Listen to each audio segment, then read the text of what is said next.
നമുക്ക് വളരെ സിമ്പിളായിട്ട് ഫിഷ് വറ്റിച്ചതിൻ്റെ റെസിപ്പി ചെയ്താലോ. ഫിഷ് കറി ഉണ്ടാക്കാൻ അറിയാത്തവർക്ക് പോലും വെറും 10 മിനിറ്റ് കൊണ്ട് അടിപൊളിയായിട്ട് ഉണ്ടാക്കാൻ പറ്റിയ ഒരു സിമ്പിൾ റെസിപ്പി കേട്ടോ. വാ. തിരണ്ടി മീൻ ഉപയോഗിച്ചാണ് കേട്ടോ നമ്മൾ ഇന്ന് ഫിഷ് വറ്റിച്ചത് ഉണ്ടാക്കുന്നത്. അതിനെ നന്നായി ക്ലീൻ ചെയ്ത തിരണ്ടി മീൻ ഇതുപോലെ ക്യൂബ്സ് ആയിട്ട് കട്ട് ചെയ്തെടുക്കാവേ. ചെറുതായിട്ട് അരിഞ്ഞ 4 ചെറിയ ഉള്ളി, ഒരു 4 പീസ് വെളുത്തുള്ളി, ഇഞ്ചി, പച്ചമുളക്, കറിവേപ്പില, പിന്നെ കുടമ്പുളി ഇതുപോലെ ചൂടുവെള്ളത്തിൽ ഇട്ട് വെച്ചതും വേണേ. ഒരു തക്കാളി നന്നായിട്ട് ഇതുപോലെ പേസ്റ്റ് ചെയ്തെടുക്കണം കേട്ടോ. ഒരു മൺചട്ടിയിൽ വെളിച്ചെണ്ണ ഒഴിച്ച് ഉലുവയിട്ട് മൂപ്പിച്ച് കടുക് പൊട്ടിച്ച് നമ്മൾ അരിഞ്ഞു വെച്ചിരിക്കുന്ന വെളുത്തുള്ളി, ഇഞ്ചി, പച്ചമുളക്, കറിവേപ്പില, ചെറിയ ഉള്ളി എന്നിവ നന്നായിട്ട് ഗോൾഡൻ ബ്രൗൺ ആകുന്നത് വരെ വാട്ടിയെടുക്കാം കേട്ടോ. ഇതിലോട്ട് നമുക്ക് ആവശ്യത്തിന് ഉപ്പ്, ഒരു 1/4 സ്പൂൺ മഞ്ഞൾപ്പൊടി, ഒരു 3 സ്പൂൺ കാശ്മീരി ചില്ലി എന്നിവ ചേർത്ത് ചെറിയ ചൂടിൽ നന്നായിട്ട് ഈ മസാലയൊന്ന് കുക്ക് ചെയ്തെടുക്കാവേ.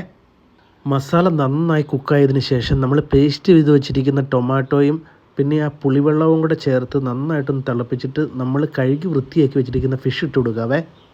ഫിഷ് ഇട്ട് തിളച്ചതിന് ശേഷം ഒരു 5 മിനിറ്റ് മൂടി വെച്ച് വേവിച്ചെടുക്കാം കേട്ടോ. നമുക്ക് ഫിഷ് സാധാരണ ടൊമാറ്റോ പേസ്റ്റ് ഈ ഫിഷ് വറ്റിച്ചതിൽ ചേർക്കാറില്ല. ഞാനിത് ചേർത്തതിൻ്റെ കാരണം ഉണ്ടല്ലോ, പെട്ടെന്ന് തന്നെ നമുക്കിത് കറി ഉപയോഗിക്കുകയും ചെയ്യാം. പിന്നെ ഈ ഗ്രേവിക്ക് നല്ലൊരു തിക്നെസ്സും കിട്ടുവേ.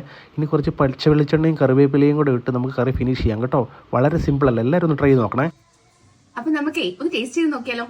എൻ്റെ ഫേവററ്റ് ആണ് കേട്ടോ ഈ മീൻകറിയും ഈ കപ്പയും കൂടി. അപ്പൊ നമുക്ക് നോക്കാം അല്ലേ.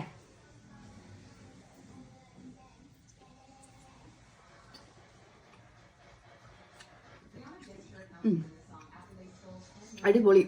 ഇതുപോലുള്ള സിമ്പിൾ റെസിപ്പീസിനായിട്ട് ഈ പേജ് ഒന്ന് ഫോളോ ചെയ്യണേ. താങ്ക്